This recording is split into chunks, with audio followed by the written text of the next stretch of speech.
There are so many scale systems out there for the double bass, and it seems like new ones are popping up every year. It can be almost overwhelming. In this video, we're going to take a look at some of the most popular ones, their advantages, their disadvantages, who they're best suited for to help you decide what's going to take you to the next level in your double bass playing.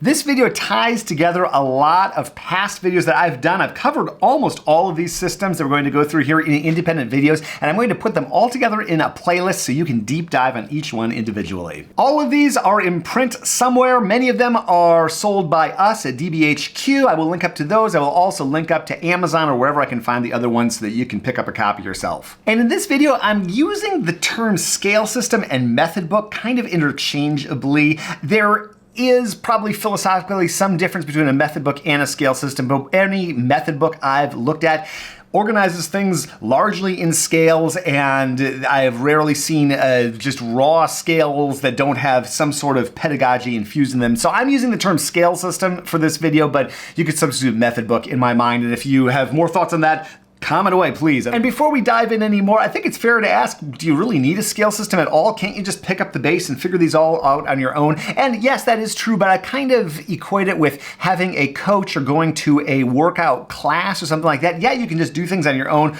but having a little guided expertise is very helpful for just about everybody. And you are learning not only scales, but you're learning kind of a philosophy of the bass in these different systems. And though they may often seem incompatible, I believe, and I believe this more firmly as I've gotten older, that just about all of these can integrate well with each other, and having a few different scale systems that you rotate between, and it might even be different phases of your life you rotate between, or even the same week, that can really strengthen and sort of three-dimensional your double bass technique. And finally, one more thing before we get going. I don't want to make this prelude too long, but I do think that having some sort of, I call it abstract technique, separate from just the repertoire you're working on, is helpful for just about anybody.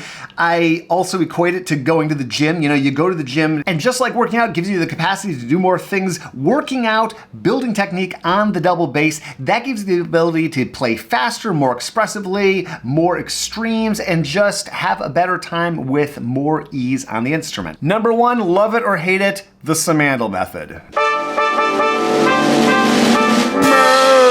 Like so many bass players, I started on the Simandl method back in the late 80s, I think it was, with my wonderful teacher Chuck Kreitzer in South Dakota, and I got a lot out of it. As I got older and started teaching, I discovered other methods. I had a wonderful experience getting into the Ludwig Streicher method. My bass teacher in college, Michael Hovnani, was into that, and that bakes a lot of expressivity into kind of a similar framework as Simandl. But what really blew the doors off of my understanding of how to teach the double bass was the George Vance progressive repertoire books and his whole philosophy. More on that later. In recent years, I've kind of come back to understanding why people use Simandl. I really do think it teaches you how you play the bass in certainly an orchestra or many ensemble settings, and it really helps with sight reading, and there's a nice systematic way of going up and down the bass. In this sort of utopian double bass world where you would just learn double bass in a vacuum, I would almost, which never happens by the way,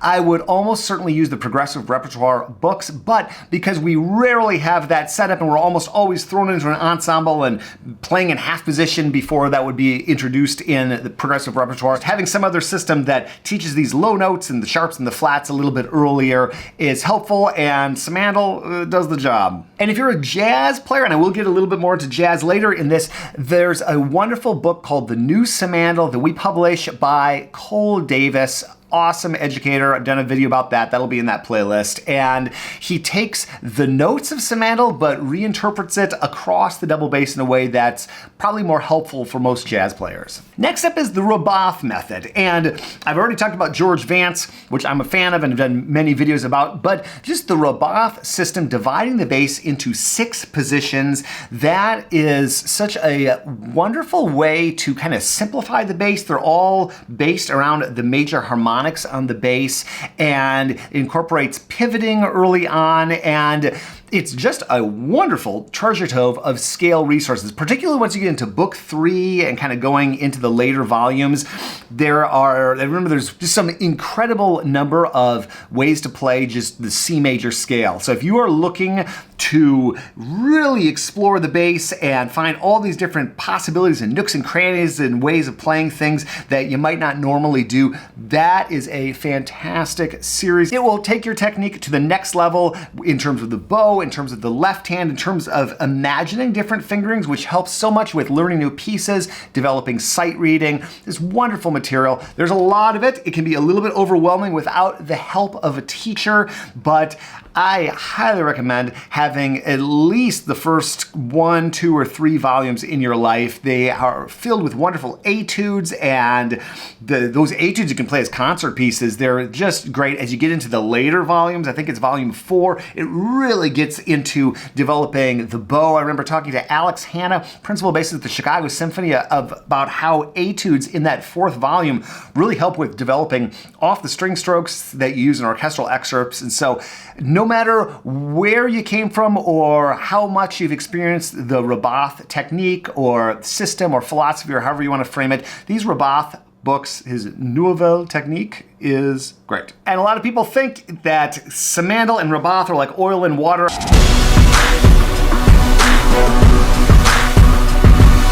People are incorporating Rabbath technique and Simandl technique and other different types of techniques all the time, but certainly Rabbath and Simandl are 2 names that a lot of people here in the US at least know. The wonderful Nicholas Walker has put together this chart about how you can integrate and teach the different systems, and I did a whole video on that that's in that playlist. Finally, still kind of along these lines, is the book Boardwalkin' by Hal Robinson. It is a slim volume that teaches you so much. And Hal basically took one particular part of the Rabbath books and just mapped it all over the bass in these 6 positions through all 12 major keys. I almost think of it as like the Cliff Notes version of the Rabbath technique, that there's so much more in the Rabbath technique than just this boardwalking concept, but I have found it to be super helpful for just about any player in any style. Back when I taught at DePaul University in Chicago, I would have my jazz students go through this. I think it really opens up your mind to fingering possibilities without being as overwhelming as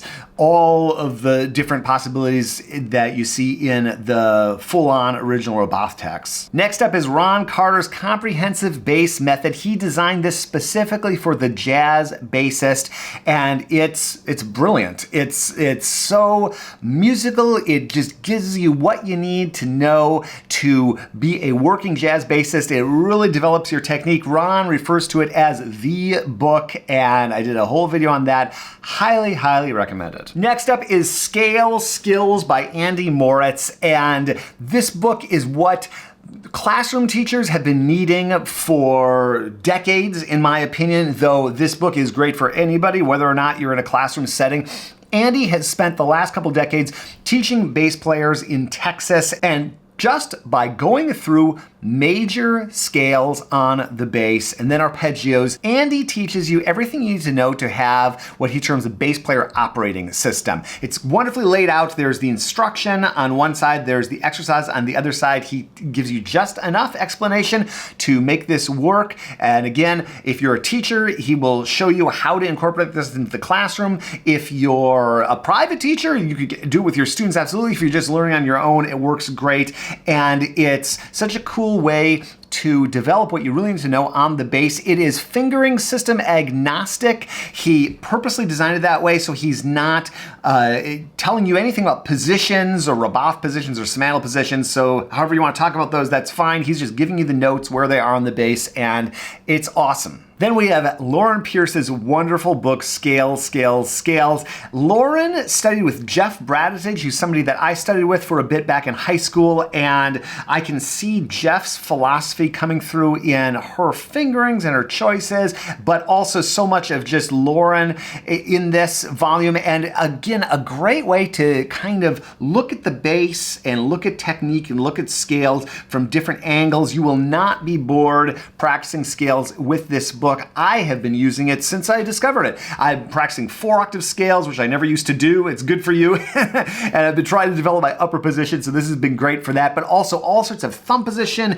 exercises and all sorts of different parts on the bass. And yeah, it's super useful and very comprehensive, several hundred pages. Check it out. Finally, we have the wonderful and groundbreaking works by the late, great George Vance, Progressive Repertoire and Vade Mecum. By the way, I had the privilege of putting out an interview that Cleveland Orchestra bassist Henry Perebrun did with George Vance. I will link up to that if you want to learn more about George and hear George in his own words. George Vance fused Suzuki pedagogy, learning through song, with Rabbath technique in this brilliant way, and introduces the bass in a lot of ways that make it more user-friendly. He starts people at the neck block, not in first position, and there are so many texts, and I've done so many videos on this, so you can learn a lot about that. I have this very dated, but gotten a lot of views video about how I teach double bass to beginners. It's in that playlist. Definitely the cheesiest out of all those videos. I think this is a super important approach. I put it last, kind of, I'm not sure why I put it last, except I think that the other books that covered prior to this are a little bit more comprehensive, and Progressive Repertoire is definitely Progressive Repertoire. It's a little more sequential.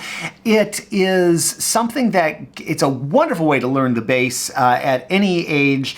I think that a lot of the students and a lot of people that probably watch this channel want something that's going to cover more ground than this. I think it's an important text, and I think it will really influence, certainly if you're a teacher, the way you teach the bass. And the songs are wonderful, and many of them you could play on a recital even as a professional. It's just a wonderful way to get from I just picked up the bass to I am playing the Dragonetti Concerto. That's the last piece in the last volume. It can be a bit challenging to learn this without some other instruction, because there's not, unlike Scales or Scale Skills or Ron Carter's book or all these other books, there's a lot of instruction in those prior books. This is the music and very little written pedagogy. That's okay, but you kind of need to supplement it with something else, and there are a lot of materials. I will link up to some of them here and check out that playlist. But they're wonderful books. They're print only, but that's okay, and I think just about any bass player should at least dabble in them and see what they think. These next materials are what I call supplementary materials, because they focus in on one specific part of technique, and I like to rotate between all of these depending on what I'm trying to develop, and I use at least one of these every single day I practice. First up is the Thumb Transition Zone by Chris Kosky. This book is highly acclaimed by jazz bassists, classical bassists, and it is awesome. Chris and I were on the International Society of Bassists board together. It was great getting to know her, really interesting person, and this book just fills in a lot of the gaps and things we struggle with, that sort of gray zone, the mystery zone, the thumb transition zone, like Chris calls it, between the D and the G, and maybe a little bit lower and a little bit higher. On the G string, I'm referring to that kind of neck block to the octave harmonic area. It's a wonderful and thorough way to take this part of the bass, often kind of an awkward part of the bass, and de-awkwardize it, make it something that you feel confident in and can navigate with ease. Next up is Fractal Fingering by David Allen Moore. Oh my goodness, I love fractal fingering so much, and I have really only experienced fractal fingering through the Discover Double Bass course that David Allen Moore did. He also has a book called Fractal Fingering. One of these days I will dig in and do a deep dive on it, but the approach and the philosophy is so interesting. He organizes around the major harmonics on the bass and has these series of exercises that are just really cool and move around the bass with ease. And Dave is such a double bass communicator genius kind of person. He's like the Neil deGrasse Tyson of double bass pedagogy. And we are now publishing his Fractal Fridays on DBHQ. So I'll link up to all that and many things Dave in the description below, as well as my video where I deep dive on fractal fingering. But whether you get the book or whether you get the course or whether you get both, these exercises really are great for me for getting comfortable and dialing my intonation and making sure that I'm not leaving any gaps in areas of the fingerboard, whether it's low thumb position or way up into the stratosphere or anything in between. Then we have incredibly useful exercises by Dennis Whittaker, which we are publishing. I don't know if it's out at the time of this video, but it will be soon on DBHQ. This is a volume of 17 books. They are guided exercises that take you from picking up the bass and centering through practicing your technique in this with a specific goal in mind, whether it's endurance or left-hand agility or upper position, speed, or what have you. These exercises are super cool. They can stand on their own and you can assemble them however you like. They're just a bunch of incredibly useful exercises like they're called, but by stringing them together with this intent, you get just bonus mileage on it. I don't know what the right term is.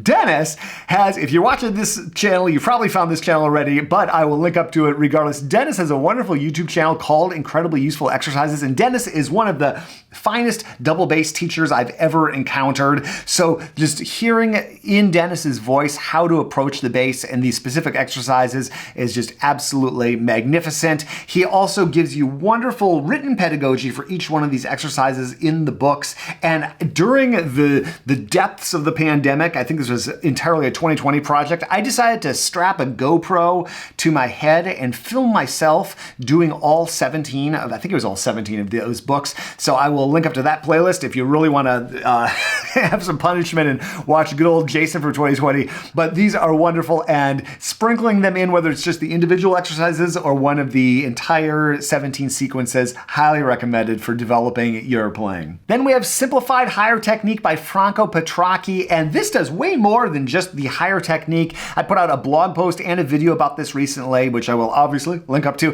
but the approach of Petracchi, if you just take the idea of there being different thumb positions that your hand is sort of locked is probably a bad word, but kind of like oriented toward, you have your diatonic position, you have your semi-chromatic, you have your chromatic, and some others that Petracchi goes into.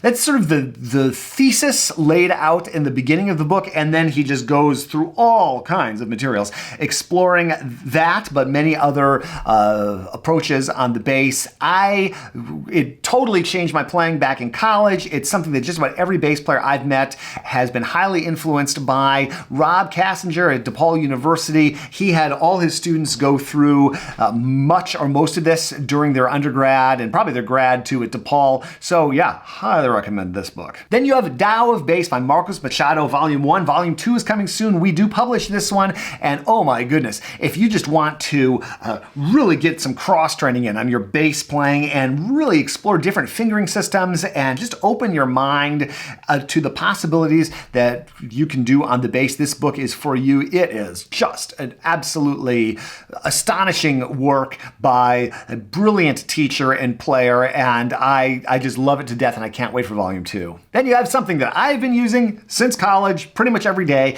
Strokin by Hal Robinson. Strokin is basically the Sevchik Opus 2, I think it is, violin book that Hal adapted for bass, and many people have tried to do this before, or have done it before actually, and also you can just take the violin book of Sevchik and kind of adapt it yourself, but having someone who's such an amazing teacher and player like Hal, and having him lay them out and kind of educate you a bit about how many times to go up and down the scales, what's a good tempo, what's a good sequence, adding in some really cool etudes for the string crossings and that kind of stuff. Just having Hal's hands and brain on this text, I think really does take it to the next level. So Strokin is my jam and has been so for so long for developing bow strokes, developing my capacity to do all sorts of things with the bow. And that really means developing my expressive capacity, developing my capacity in general on the bass. If you are interested in developing your bow further, and like Pinka Zuckerman said to me in a master class like 25 years ago or whatever, he said, see this? He pointed to his right hand, this is your bank account. The better it is, the more money you got in it. That analogy doesn't quite make sense, but I find that the more you focus on the right hand, the bow hand, the better your life is going to be on the double bass. There's the list. That playlist has much more. Thanks for watching, and we'll see you in the next one.